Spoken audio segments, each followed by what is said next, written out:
Hello, welcome to this week's How's the Market, Pensacola. Well, here we are, middle of July.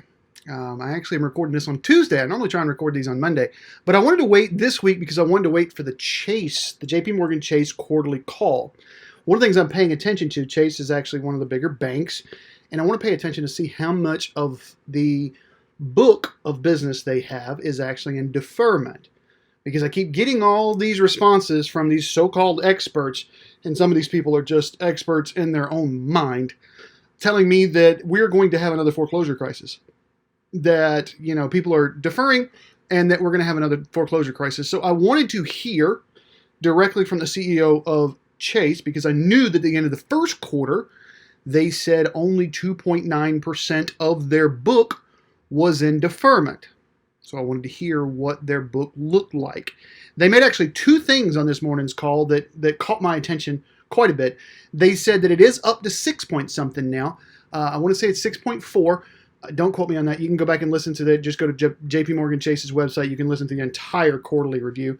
They talk about all their businesses, but I'm obviously paying attention to the mortgages. So it's 6 point something. But one of the things that I wanted to bring up was that the end of the first quarter call was the end of March, so we really didn't shut down until the middle of March. January and February were there, so this was kind of the upswing there. The other thing that really caught my attention, well, I guess there's three things that caught my attention on that call. The second thing that caught my attention was the amount of reserves that they have built. They actually had put $8.1 billion in reserves in the first quarter. In the second quarter, they put another $8.9 billion in reserves, all to help with what they see coming down the pipe. Now, if they've only built up to 6.5% of their portfolio as in deferral, that means 93.5 is actually still paying. But yet they're still building up the reserves. Here was another aspect that came out of that call, and I wrote it down. It said, it is not 2010 all over again. The CFO of Chase said this is not 2010 all over again because we evaluated the books and we've been very conservative in our underwriting the last 10 years. If you look at our books at the end of 2010, or where we were 2010, the average loan to value on our books was 90%. So when prices went down, nobody could do anything about it because there wasn't any equity. They said if they look now, the average loan on their books is 56% loan to value. I've been preaching that for a few weeks, months now, saying that it is not 2010 over again. We are not going to see another foreclosure crisis because let's look at that. If I'm at 56% LTV, I deferred until October, November, December, whatever it is, until it runs out. And then all of a sudden we get the job back, we get moving again. Post-election, I'm not even going to go political on these videos. I'm just not. So everything starts moving again. I've got plenty of equity, just refinance. Instead of doing a mortgage modification, which is probably going to happen quite a bit, we're probably just going to see a big refinance boom because all these payments, they won't mark them late. You'll get a chance to refinance probably with the same institution, and it just starts over again. And with rates right now in the 2s for 30 years, the 3s for 30 years, the 2s for 15 years, some people are going to be able to refinance and put it on a 15-year or 10-year note and actually save them money. Do I think we're going to have another foreclosure crisis? I absolutely do not, and I keep seeing data over and over and over again. Our problem is inventory. It's the same problem I've been complaining about since Halloween of last year. I've been saying we have an inventory problem. That crisis is still happening here now. We've got more buyers. There was another article that came out, I think it was Forbes that came out, said we're starting to see a massive move of people from bigger cities to smaller communities. This is considered a medium-sized community, but people are coming here. So we've got buyers. We do not have enough houses. That's our problem. And I'm going to show you right now. Let's go.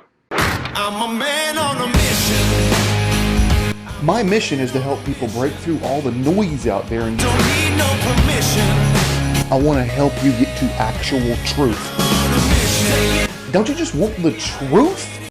All right, so if you've never watched the show, you don't know that I always start off with this slide right here. It says, this gives us a good baseline for what I'm about to show you. It says if we have between 6 and 7 months worth of inventory, we have a neutral market. Anything greater than 7 months is considered a buyer's market. Anything less than 6 months is considered a seller's market.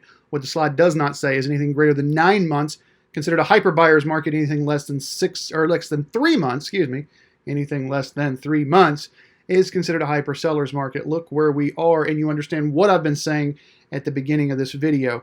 We're starting out in Escambia County, and it looks like everything under $350,000 is a hyper seller's market. How do I know that? If this is the first time you're watching the show, over here on the left is the list price. Over here on the right is the estimated month's inventory. That's why I show you this slide first, this open slide here, so you know what I'm talking about there.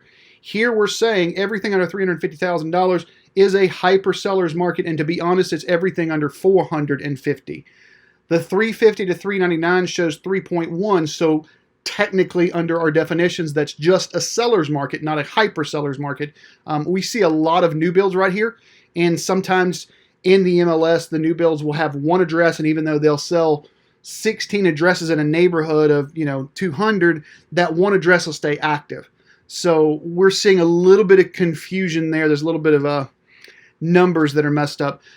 Everything under 550 is still considered a seller's market. Now, there is a pocket in Escambia County right now. This is Escambia County. There's a pocket 550 to 599 or 550 to 600 that is considered a buyer's market.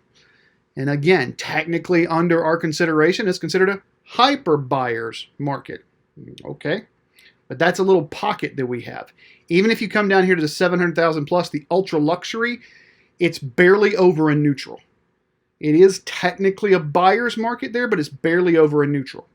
So what does this mean for sellers? That you don't have to take a lot less, okay? As long as you are priced right. Let's not get crazy with it. I've had somebody that actually called me a couple days ago. Their property was worth $300,000 to $325,000, maybe $330,000 if we were pushing it. I mean, seriously pushing it. But they said they wouldn't take less than $450,000.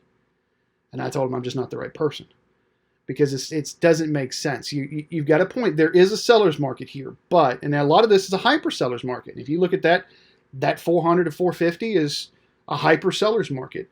But you still have to convince an appraiser. Not only do you have to convince a buyer, and I can talk to you about if you are overpriced, the buyers will not look at you. Even though there's a lot of buyers in the marketplace right now, they're not going to look at you.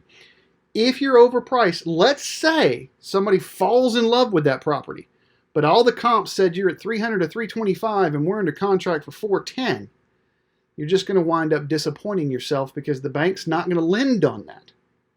And so do you really want to just be putting it on the market? It doesn't make any sense. I can put my property on the market right now for $1.5 million.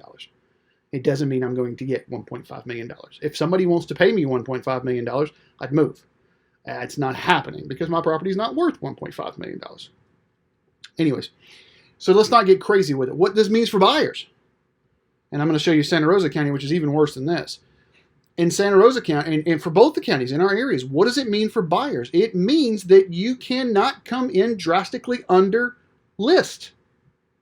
If you're sitting here, look at this. In Escambia County, $100,000 to $150,000. 0.9, $150,000 to $200,000, 0.7, not even a month's inventory. That means by the middle of next month, we'd be out of houses. There was a new listing just came on the market today.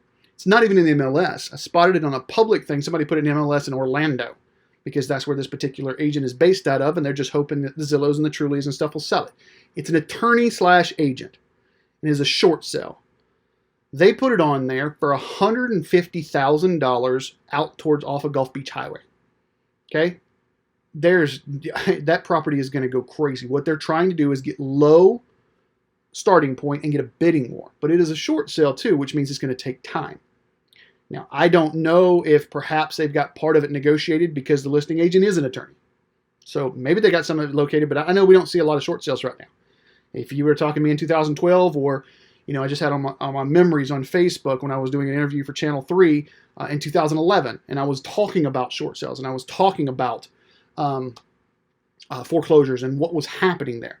That would have been a different ballgame. Right now, we just don't see those. So anyways, I think that 150 mark, it's just going to be a feeding frenzy on that, and they're probably going to get 170, 180 because in that neighborhood, it does need a new roof. It needs a bunch of new stuff, but you get $20,000, $30,000, and that's probably a $230,000 house. So that's a strategy to go under, which is something sellers need to look at. If the property's worth $300 and you come on at $275, you may get $310 because you may get over if you get a feeding frenzy happening. But it is a strategy. We can talk about that if you need to. What I'm saying with the buyers is you need to understand that if something's listed at 150, don't come in at 110. You're not going to get it. You're wasting your time. I had a customer or a potential customer that we showed a house to. It was the first time I'd met them, and we walked through the property. Property was listed at about 325, which might have been on the higher end. I would say the property's worth 310, but 325 is a push. And in this market, if we look at these numbers, it's not out of the ordinary. All right, should I said, do we need to give them 325? No. Let's negotiate, and we also need to negotiate closing costs on this one. But the buyer said, I want 250. Like, we're not going to write an offer for 250. We're not going to get it. It's a waste of everybody's time. And this particular buyer, who was very adamant, told me that it was my job to write whatever offer they told me to write. And I need people to understand, no, my job as a listing agent is to present any offers unless I have been instructed as otherwise. My job as a buyer's agent is to advise you. I do not have to sit down and write offers. I don't. That's how we write our contracts up. I don't have to sit down and write offers. I'm going to advise you. And at 250, I wouldn't do it. Now, this was a couple weeks ago. And I know that they actually went to another agent, and that agent called me because they were adamant that they wrote an offer at 250. And they wrote the other agent wrote the offer at 250, and the listing agent called and said, "Are you serious? We're not even countering." I can advise all day long. That's why I do this show, is to show people what the market looks like. But some people have got it in their mind that because we've got forbearance because of COVID, that it's 2010 all over again, and something comes on the market at 300,000 and we can get it for 250 or 240. You can't. Not right now. Not right now. You can't. All right. Are there things that you can pick up at a discount? Sure. But usually when we're looking at a property that's on the market, that's not the case. Let's take a look at Santa Rosa County. Sorry, I had a little spin off there. Look at this. Look at this. Everything under $550,000 is considered a hyper seller's market. 150 to 200,000, that first-time home buyers has got half a month. We'll be out by the end of July. If we don't get some new stuff on the market. If we do not get some new stuff on the market. So now you understand when I said at the beginning of this video that people are moving out of the cities and moving to a smaller area, that it concerns me. We've got an inventory problem. This doesn't have anything to do with COVID. Well, let me take that back. There are some people that have not listed their property because they don't want people walking through. So there is an aspect. I need to clarify that. There is an aspect that's COVID. But for the majority of the time, I was talking about this well before COVID. I was talking about this when we were handing out Halloween candy, that we had problems, and that Santa Rosa County was under $500,000, was a hyper sellers for a long time. They actually bumped up a little bit in January because we start the spring buying season in January in Florida. But now it's back down to here. Everything under 550 is considered a hyper sellers. Looks like 550 to 600, we got a pocket. So same way we got a pocket in Escambia County, which if I went down here, was it the same number? Yeah, 550 to 600. That same pocket exists in Santa Rosa. It's 8.7. So it's practically a hyper buyers, but it's definitely a buyer's market at that time. So if you're looking in that price point, you have a little negotiation room. All right, and here's what I need to tell the sellers. If your property is worth $550,000, you may want to look, because there's a big difference between negotiating a 545 and a 555, just because of the market. Okay, that's why I put out there when somebody says, is it all a seller's market? No, there are some pockets that aren't. But for the most part, man, it's Santa Rosa County is. 600 to 700 looks like a seller's market, almost a hyper seller's market again. And the luxury in Santa Rosa County is still a hyper buyer's market, but we definitely still have just low inventory. I mean, it is just ridiculously low inventory right now. So, as a matter of fact, if you look here in Santa Rosa County, $0 to $50,000, nada, nothing, zero, not even a lot, not even some sticks. You can't even buy dirt for that. I want that to sink in. We are done there. The 100 to 150, 0.6. By the end of the month, we're done. 150 to 200, 0.5. By the end of the month, we're done. What does that mean for a seller? That means that you can probably get what you're looking for. We've got more buyers in the market. Has anybody seen the mortgage rates? Mortgage rates are absolutely ridiculous right now. So we've got buyers. The buyer has bounced up. It went down a little bit when COVID happened. Now, boom, it's back up. The buyer demand's huge. And sellers are just, this is a time I'm not that particular realtor that'll tell you, hey, it's always a time to sell. No, there are times when it's not time for you to sell. And I told people that just this last week. It is not time for them to sell. It has nothing to do with the marketplace. I do this so that you can understand the marketplace. That's why it's called How's the Market Pensacola. I want you to understand the real estate marketplace. But then we have to talk about you individually. This particular person was like, hey, we need to be gone by next summer. All right. And I don't want to have to worry about another house. Okay. Are you ready to move twice?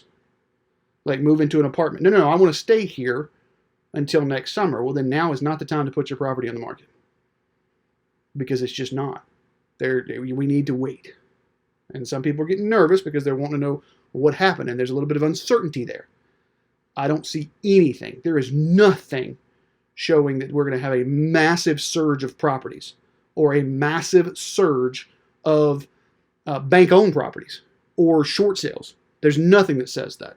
I've been talking about that for months, that the majority of the country is, what was it? I think 32% of the country does not have a mortgage at all on their property. And of the 68 or 67% that's left, almost 30% of those are under 50%. So over 50% of the country has less than 50%. And if you just saw that with Chase's numbers today, go look at their second quarter 2020 call. You can listen to their CFO that says our average numbers on our balance sheet here is 56% loan to value. We learned the lessons from 2010. We're not making those same mistakes. So don't think as a buyer things are about to get crazy. They're not. Could you find a property that is a lot higher LTV and is in trouble? Sure. Is that going to be normal? No, not really. We're not going to have a bunch of foreclosures on the market. We're not going to have a bunch of short sales in the market. We're just not. The banks are setting up reserves, billions and billions of dollars. And from the people that I'm talking to higher up in some of these banks, they're telling me that they're already starting to talk about mortgage modifications. Mortgage modifications. So once a person goes back to work, let's just take the 6 months or 9 months that you were there, put it on the end of the loan, modify it. If there's not enough equity to refinance, because they make money with refinances, let's put it on the back of the loan. And that makes sense because these guys do not want to repeat 2010. They took a bath in 2010. And I can give you an example right here, or at least an understanding. I told people all the time, when you see a pre-foreclosure, even today, if you see a pre-foreclosure, I wouldn't even look at it. If you're looking to buy a house right now, I would not even look at it, because let's say it goes through and actually forecloses. Well, first of all, they can't foreclose right now. There's a foreclosure moratorium, which in my opinion is going to be extended through the end of August at least. You can get real speculation and say it's going to be extended through election. That to me is a speculation. Right now I feel pretty confident in saying that's probably going to get extended through the end of August. All right, because Fannie Mae's already done it. So I think Governor DeSantis is probably going to do the same. But when you see a pre-foreclosure, if they foreclose, it could be anywhere from 2 months to 9 or 10 years before that property comes in the market. And people go, wait, why would it take that long? Why would a bank wait that long? Think about it. If you're a Bank of America and you have to report every quarter like Chase did today, right? You have to report to the shareholders. They held fast on their 90 cents a share earnings that was paid out in dividends. They held fast to it. Okay? The dividends are wanting to be there. Excuse me. But if you take all the foreclosure loss in one quarter, you will have a loss. Investors are not that way. They don't like that. Should it make much more sense? Let's say in 2010, 2011, they just took them all. First of all, you'd flood the market, so prices would come down. You would actually get less for it. Secondly, you're reporting quarterly to investors, and now you're showing this huge loss as a line item. It's not going to work for the street. So you see a pre-foreclosure, it could take anywhere from 2 years or 2 months, because they may actually put that up. 9, 10 years. I've seen properties vacant for years, and the banks own them and paying taxes on them and paying someone to cut the grass. They're not putting the utilities on, which really here in Florida is horrible, because now we're dealing with mold. And I dealt with a lot of that. I sold a lot of foreclosures in the foreclosure crisis, so I've seen what's going on there. Are we going to go through that again? No. But I need you to pay attention to the market right now, because that is what this inventory levels, these right here, scare me. These inventory levels scare me. If you're even thinking about selling, call me so we can discuss it, because there is an opportunity right now as a seller that may not be here for long.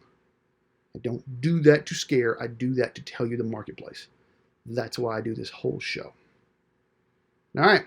I was a little more serious this time than I normally am, but it's kind of a serious time. Thanks for watching. Have a great week. I'm a man on a mission. My mission is to help people break through all the noise out there and Don't need no permission. I want to help you get to actual truth. On a mission. Don't you just want the truth?